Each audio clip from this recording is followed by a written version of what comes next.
Oke, baik. Assalamualaikum warahmatullahi wabarakatuh. Perkenalkan, nama saya Nur Afif.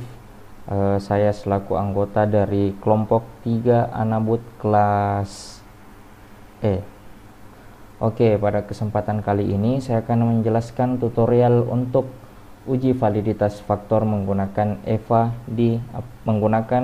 dengan menggunakan bantuan program JASP. Oke, langsung saja yang pertama kita buka JASP-nya.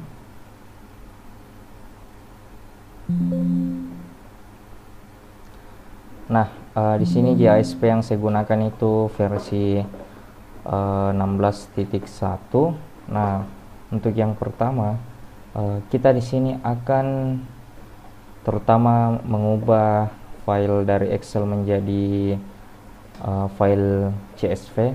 Nah, saya sudah mengubahnya sebelumnya.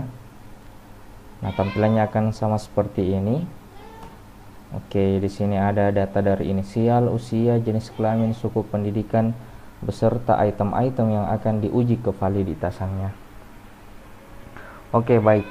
Nah, selanjutnya untuk membuka data di aplikasi JASP, yang pertama kita pilih open, komputer, browse, lalu kita ke folder di mana kita menyimpan filenya. Oke. Nah, jadi untuk yang pertama, sini saya akan membesarkannya.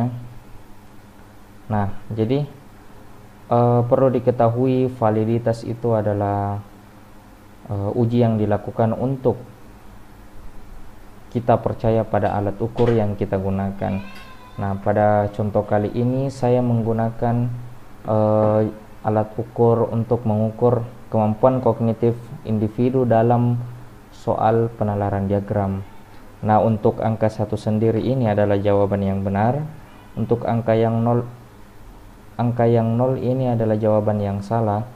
Dan yang terdeteksi N itu adalah jawaban yang kosong alias tidak dijawab. Nah,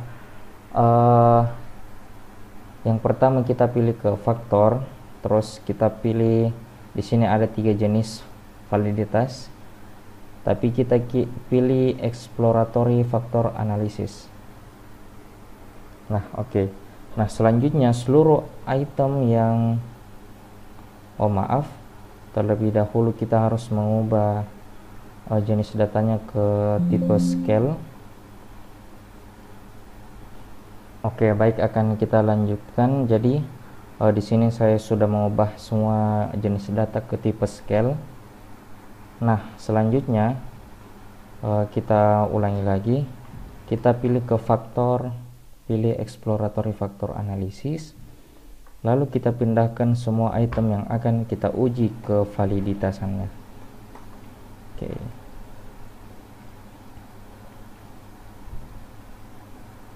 Nah, bisa kita lihat sebelumnya kita harus mencentang mana itu. Saya cocok. Nah, jadi ini adalah nilai-nilai faktor loading dari keseluruhan item. Perlu kita ketahui untuk nilai kevaliditasan itu tergantung teori apa yang kita pakai. Nah, semisal kita mendapatkan teori 0,5 dikatakan sudah valid, maka data-data inilah yang kemudian di atas 0,5 yang valid. Nah, di sini kita bisa mengisi berapa ketentuan yang ingin kita gunakan. Misalnya kita gunakan 0,3 saja untuk batasnya. Nah, semua item yang muncul di sini adalah item-item yang memiliki nilai faktor loading di atas 0,3 seperti itu. Nah, alat tes yang saya uji kevaliditasannya ini hanya mengukur satu faktor. Artinya apa? Hanya mengukur satu hal yang kita inginkan, yaitu alat ukur yang saya uji ini ingin mengukur kemampuan individu untuk mengerjakan soal penalaran diagram. Nah, jadi ketika soal kita lebih dari satu materi yang akan kita ukur, nah itu kita pakai 2 faktor.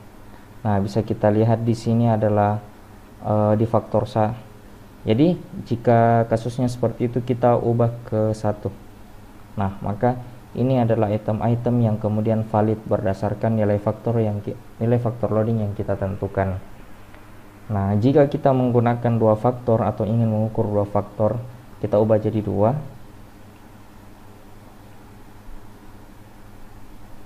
Nah, maka akan muncul item-item yang bisa mengukur 2 faktor seperti itu.